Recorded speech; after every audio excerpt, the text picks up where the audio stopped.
This is SIP's 14-inch professional woodcutting bandsaw. The 14-inch refers to the actual throat that we've got here, which is 355mm in metric money. So we've got a good throat here.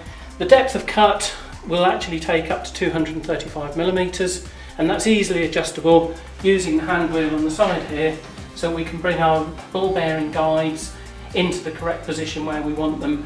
Obviously you want them as low as possible to the workpiece we're actually cutting.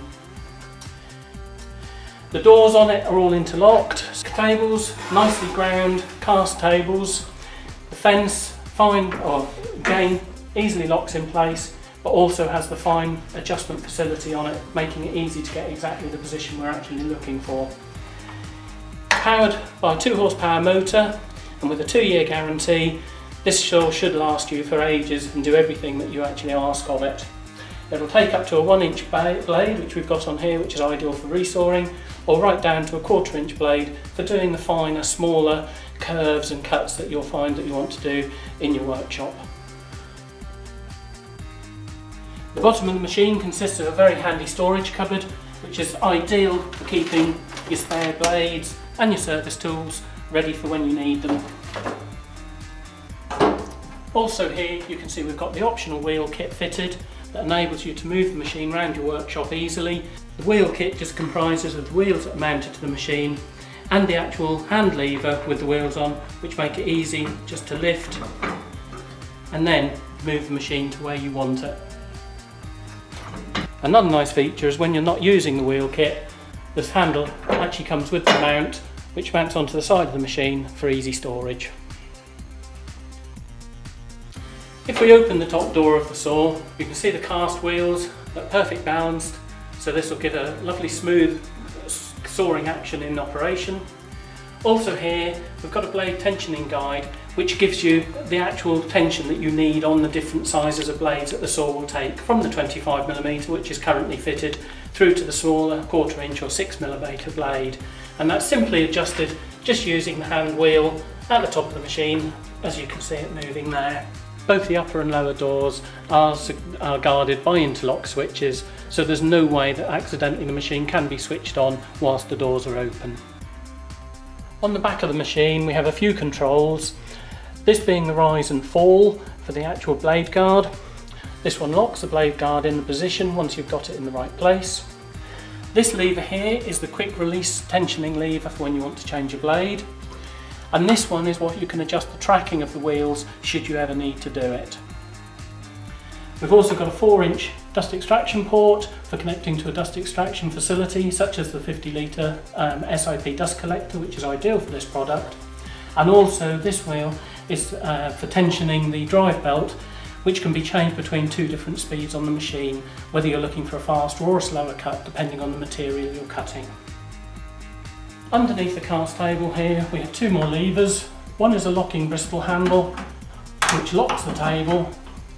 The other one adjusts the table using a trunnion so that you can position it anywhere up to 45 degrees. Bringing it back down, there is a stop, so it stops dead at 90, and then lock it off with the lever. The advantage of a nice wide blade is it will actually give us the ability to do some quite deep rip cutting. But first of all, I'll just show you how easily it will go through this piece of sapele.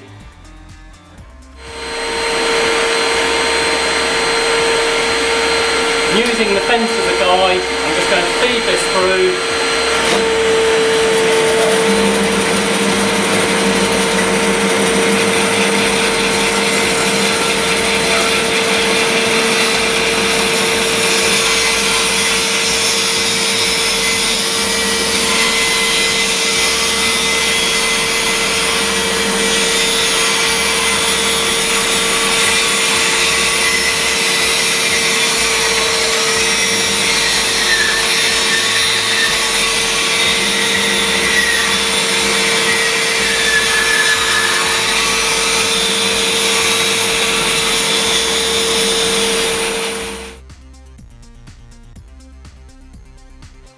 Taking the saw up to its maximum capacity, 235mm, what we'll look to do is now deep rip cut this stock through, taking a veneer or a thin section off the edge of the board here.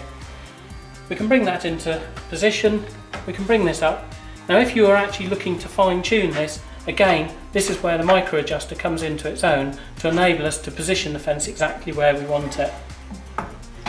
So at the moment that's a little too narrow. If we just bring that in, we're now ready to make our cut.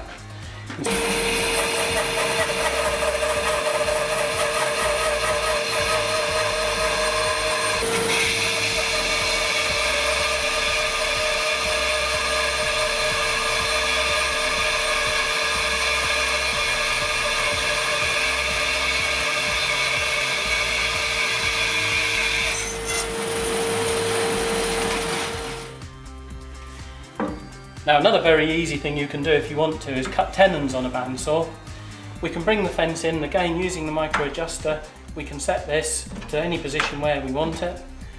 We'll do the actual rip cut first, so if we set this, bring it in, and I'm just going to set it to there. We can now start the saw.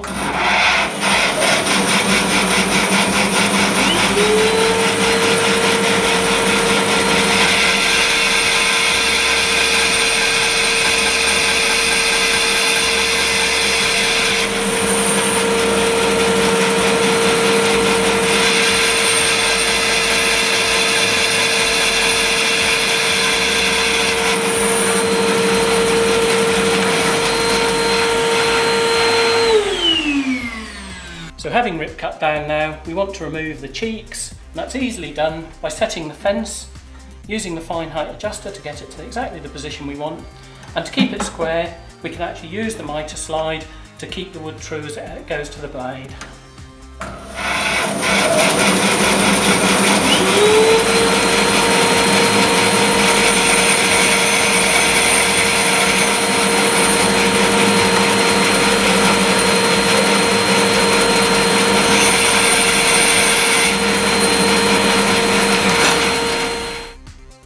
Now to finish this, quite often where we bring two mortise and tenon joints together, it is important to actually mitre the end of the tenon, so where the two tenons meet in the wood, and that can again easily be done on the bandsaw by setting the mitre slide at 45 degrees.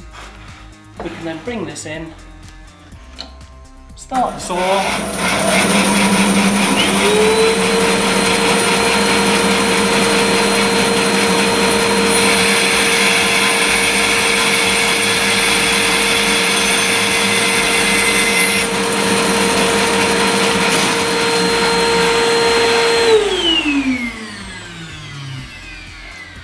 and again you can see the lovely crisp mitre that the saw has just cut. If we want to do a mitre cut on the end of this, again we can do a larger cut by tilting the table, releasing the Bristol locking handle, using the ratchet to adjust the table to whatever position we actually want, locking it off, and then we can do our mitred cut.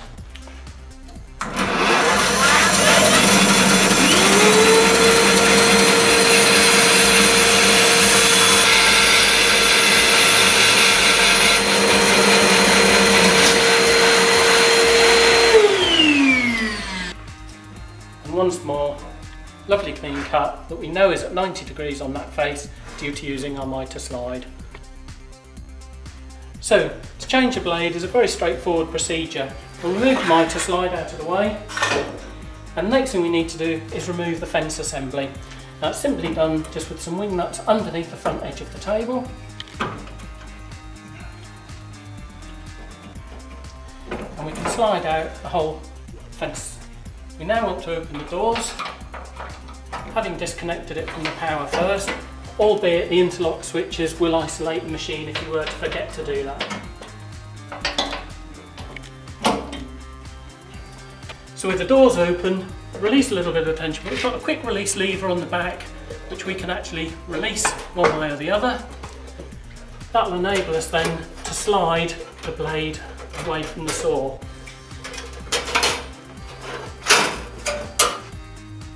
The new bandsaw blade, when it comes, will be folded up.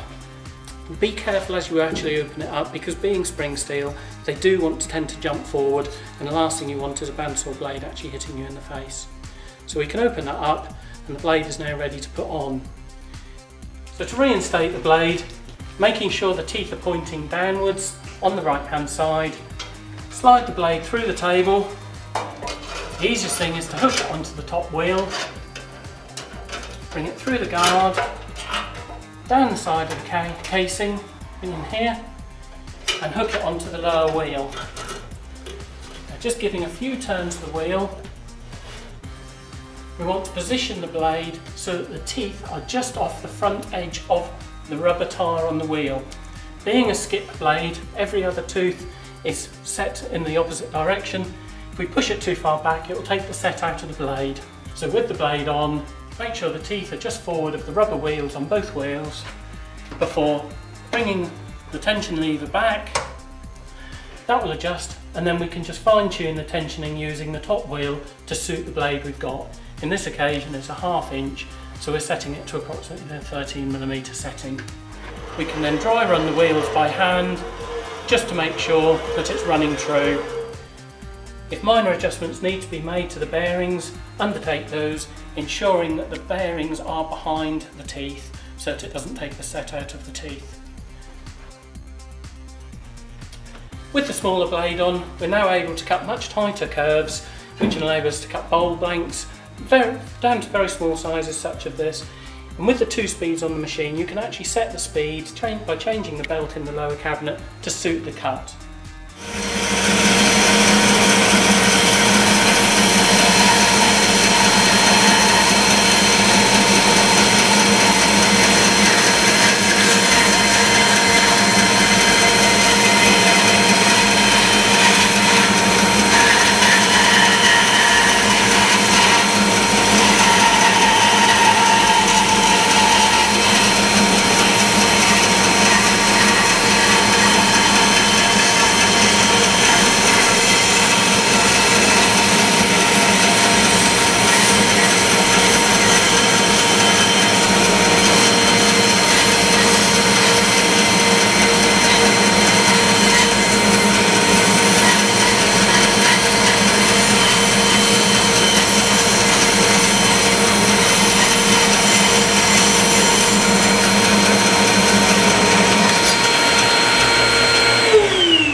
From that, you can also see the benefit of the width of the throat, enabling us to do that cut